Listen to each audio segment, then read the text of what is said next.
here, except for this. The world judges. We don't. Planet Fitness. Be free. Rush hour traffic, don't you just love it? The roads are not too bad, but there is a stall. The world judges. We don't. Planet Fitness. Be free. Join Planet Fitness for only $1 down, now through Wednesday, March 14th. Hit by his own car. The charges against the man accused of leading officers on a chase. I was shocked. I had no idea that even happened. Tracking the storm, a second nor'easter headed for the East Coast with millions in its path. How it will impact the D.C. area. And a lawsuit against the president. Why Stormy Daniels says the infamous hush agreement is no good. Now, ABC 7 News at 11, on your side. And first at 11 o'clock, we are on Storm Watch. 21 states are under a winter storm alert. Millions of people bracing for Old Man Winter's final blast. Let's hope it's a final blast. We sure do. Blizzards barreling across the Midwest, the Northeast, bracing for yet another storm. And just minutes ago, a winter weather advisory went into place for parts of our area. Storm Watch 7 meteorologist Josh Schneider is here tracking the storm and its impact for us. Josh. That's right, guys. With some of the snow coming down really heavily right at the onset, the National Weather Service has expanded that winter weather advisory now to include Montgomery County, Prince George's County, Anne Arundel, Howard, as well as Frederick. That is in effect until 10 o'clock tomorrow morning.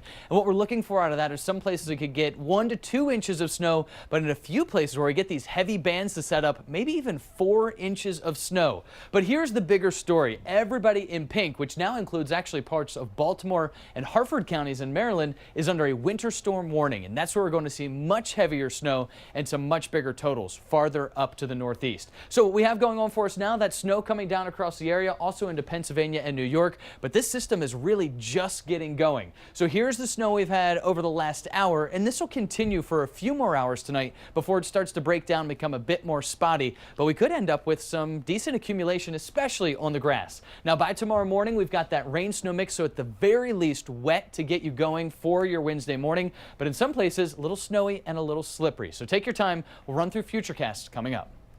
Josh, thank you. And here in our area, that new blast of wintry weather comes as hundreds are still without power after last week's historic windstorm. And tonight, Amtrak and airlines are getting ready for the impact this newest storm could have. Crews in our area also getting ready for this. Heather Graff continues our Storm Watch team coverage tonight.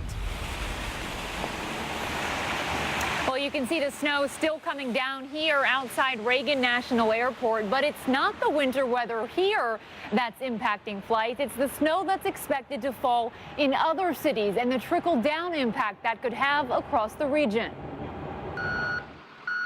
The preparations started Tuesday evening with VDOT crews loading up trucks so they'll be ready to salt and sand roads as needed during the Wednesday morning commute. But what's expected to be a wintry mix in this area could be much worse in the Northeast. That's why Amtrak issued a service alert announcing a modified schedule between Washington, D.C. and Boston on Wednesday, and urging travelers to check their train status early and often. There was a lot of buzz about it. Talking to the agents over the phone today, they said they were incredibly busy rerouting everybody back. Meanwhile, at Reagan National Airport, airlines are waiving change fees for people with upcoming travel to places like Boston, New York, and Philadelphia. And some Wednesday morning flights bound for those cities are already canceled. We'll just go with it. I have an office here, so I'll stay here overnight if I have to, but try not to. Everyone prepping for the possibility of winter weather and its impact on travel along the East Coast. All right, so we made our way into the airport to show you some of the changes we're already seeing here on the departure board, and take a look at these flights that were supposed to leave for New York tomorrow morning. Several of them, as you can see, have already been canceled, with possibly more to come over the next several hours or even days, depending on this storm. For now, live tonight at Reagan National Airport, Heather Graff, ABC 7 News. All right, Heather, thank you for that. And as this massive winter storm is marching east, it is pelting the Midwest with heavy snow and gale force winds, hitting parts of the Dakotas and Minnesota with nearly a foot of snow and turning roads into disaster zones. In the meantime, though, Areas on the East Coast, Massachusetts, the coast there, they're underwater.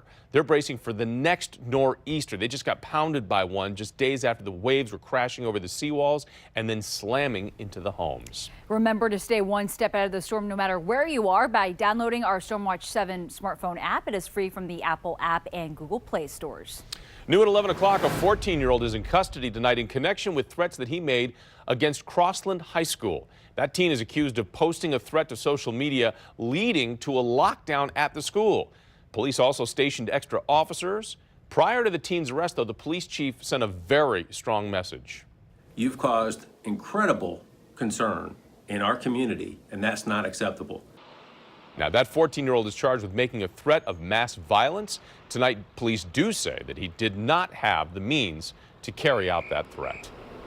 And just in, dramatic surveillance video showing criminals using a truck to break into a convenience store. This happened on Cedar Street in Northwest back in January.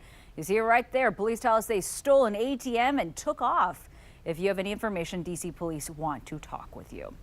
In its video, you really have to see to believe. Police in Fairfax County calling this karma with a C. A drunk driving suspect tries to run from police and gets hit by his own car. Tom Rousey live with the story behind this rather must-see video tonight. Tom?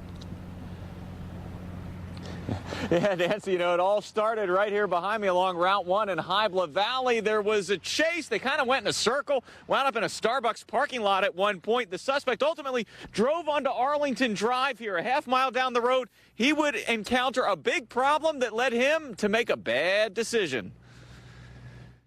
The chase winds through the Mount Vernon Square apartments. Isaac Bonsu bails at a dead end, but his car doesn't stop. That becomes a big problem. Check it out again. After Bonsu gets hit by his own car that he'd still been driving seconds before, his car keeps going. It leaves the dash cam video and then starts hitting things, not people. I saw that this car was slammed into mine. When Jasmine Duran woke up Saturday morning, she saw this dent in her car. There was also damage to another car parked near hers. Until we showed her the video, Super surprising. she didn't realize what led to all this. What was your first reaction when you saw that video? I was shocked. I had no idea that even happened. Fairfax County Police say 30-year-old driver Isaac Bonsu faces 7 charges, including a felony for this being his 3rd DWI charge. Soon after he was hit by his own car early Saturday morning, the officer chasing him caught up. Bonsu was okay, but possibly a little embarrassed. Bonsu is also wanted out of Prince William County, we found out, including for a felony hit and run. He's out of jail on bail tonight. Reporting in the Wjla Valley area of Fairfax County, I'm Tom Rousey, ABC 7 News. I'm Michelle Marsh at the ABC 7 Live Desk. Another exit from the Trump White House. President Trump's economic advisor, Gary Cohn, is leaving after breaking with the president on trade policy. Cohn had been the leading internal opponent to Trump's planned tariffs on steel and aluminum.